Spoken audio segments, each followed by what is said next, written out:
امیرحسین هستم از بلژیک، شیعه هدایت یافته.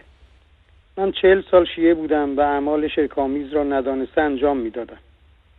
تا اینکه شروع به تحقیق کردم و با شبکه‌های توحیدی آشنا شدم و شروع به خواندن مجدد قرآن کردم. نه اینکه چند آیه را از رو بخوانم و توتیوار آن را حفظ کنم، بلکه در آیات قرآن تدبر کردم و با راهنمایی‌های جناب آقای انصاری و سجودی و سایر دستاندرکاران شبکه آگاهی بیشتری یافتم.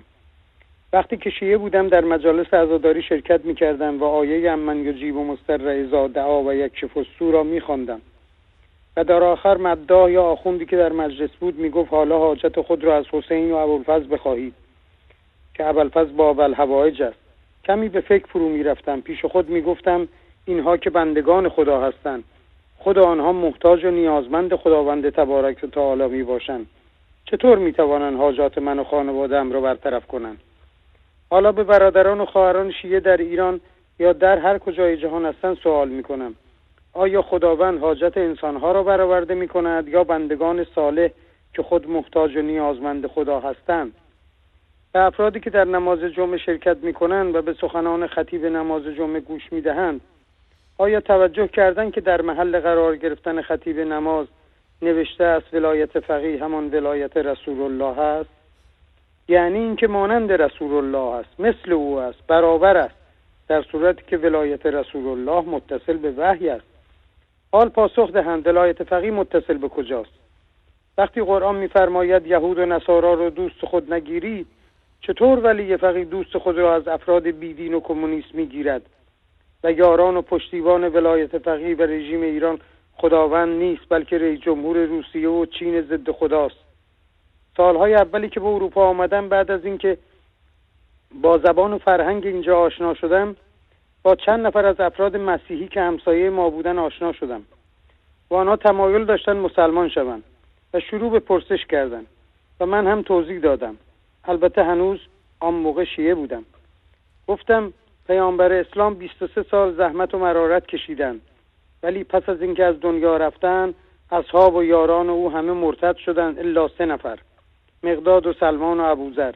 این مرد مسیحی خندید و گفت این چه دین و این چه پیامبری است که با این همه زحمت به محض اینکه رحلت کردند همه یاران او مرتد شدند. این دین به درد من نمیخورد. آنجا بود که فهمیدم در گمراهی و ضلالت هستم. الحمدلله به فضل خداوند نه تنها خود موحد شده ام، بلکه در این چند سال 20 نفر مسیحی موحد شدند. ما موحدین وظیفه داریم که دین حقیقی اسلام را معرفی کنیم. اکثر کسانی که در اروپا مسلمان میشوند موحد هستند، ولی رژیم ایران در شبکه‌های خود میگوید آنها مسلمان شدند که به مردم ایران تفهیم کنند که آنها مسلمان شیعه هستند، که دروغ است و حقیقت ندارد. شیعیان در اروپا یک مسجد هم ندارند، بلکه مساجد مربوط به موحدین و اهل سنت و جماعت از کشورهای مراکش و الجزایر و تونس و ترکیه و سایر کشورهای اسلامی است. به شیعیان ایران به خصوص سپاهی‌ها و بسیجی‌ها و غیره توصیه می‌کنم به جای حفظ چند آیه قرآن بدون فهم آن، آیات قرآن را با ترجمه صحیح بخوانند. مطمئن باشند که دست شرک و خرافات که آخوندها سالها بالای منبر تبلیغ کردن بر می‌دارند و به وادی توحید قدم می‌گذارند. ما موحدین استقامت و پایداری می‌کنیم همانطور که خداوند امر کرده و از هیچ کس ترس و وحشتی نداریم و به خدا توکل می‌کنیم که العزت لله و لرسوله و للمؤمنین. و السلام علیکم و رحمت الله و برکاته. و علیکم السلام و رحمت الله و برکاته. برادر عزیزمون امیرحسین، فقط یادآور میشم که آیه کریمه این گونه هست که فاستقم کما امرت. فاستقم یعنی استقامت بورز همان گونه که امر شده ای. خطاب به رسول گرامی اسلام و خطاب به همه موحدین و مسلمان ها و همه کسانی است که راه توحید و راه استقامت رو در پیش میگیرند. نکته بسیار مهمی رو ذکر کردید. واقعا دردآور هست که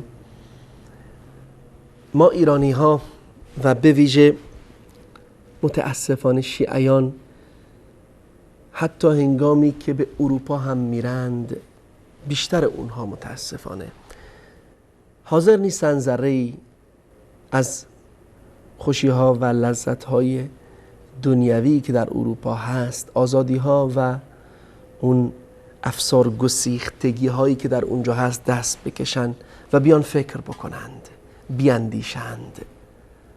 ذره همانند خود اروپایی ها، خود آمریکایی ها که میبینیم سالانه صدها بلکه میلیون ها نفر وارد دین اسلام میشند. درصد مسلمان ها در تمامی کشورهای اروپایی و آمریکایی روز به روز افزایش پیدا میکنه و حتی مشاهیر و بزرگان اونها دارن مسلمون میشن. اما ما که مسلمان زاده هستیم حاضر نیستیم بریم بیاندیشیم، تفکر بکنیم آن دینی که ما اسم اون رو یدک میکشیم واقعا چه دینی است. اکثریت مسلمون ها که اهل سنت هستند، موحد هستند، بیش از 90% مسلمون ها، بریم ذره‌ای در مورد دین اونها تحقیق بکنیم. فقط اون پیش زمینه‌ای که در حسینیه ها در ایران به ما آموخته اند به اونها بسنده نکنیم و اون ما رو از دین و از خدا و از رسول زده کرده و دور ساخته و عمل کرده آخوندهایی رو که دیدیم و متاسفانه ما رو از دین دور کرده به اینها اکتفا نکنیم. بیاییم بیاندیشیم، ببینیم چرا فلان بازیگر، فلان خواننده، فلان سیاست مدار داره مسلمون میشه اما من مسلمان حاضر نیستم تجدید نظری در زندگی خودم بکنم. واقعا سخنان بسیار زیبا و درد دلهایی بود که روشنگرانه بود از طرف این برادر عزیزمون امیر حسین که در اروپا زندگی میکنن و حقیقت رو اونجا دیدن که چقدر روزانه مردم دارن مسلمون میشن، مسیحی ها، حتی یهود، حتی ادیان دیگر، کمونیست ها. و ایشون هم اشاره کردن، من تبریک میگم به ایشون که 20 نفر از مسیحیان به دست ایشون مسلمون شدن. واقعا کار بسیار بزرگ و عظیمی است، الله از ایشون قبول بکنه.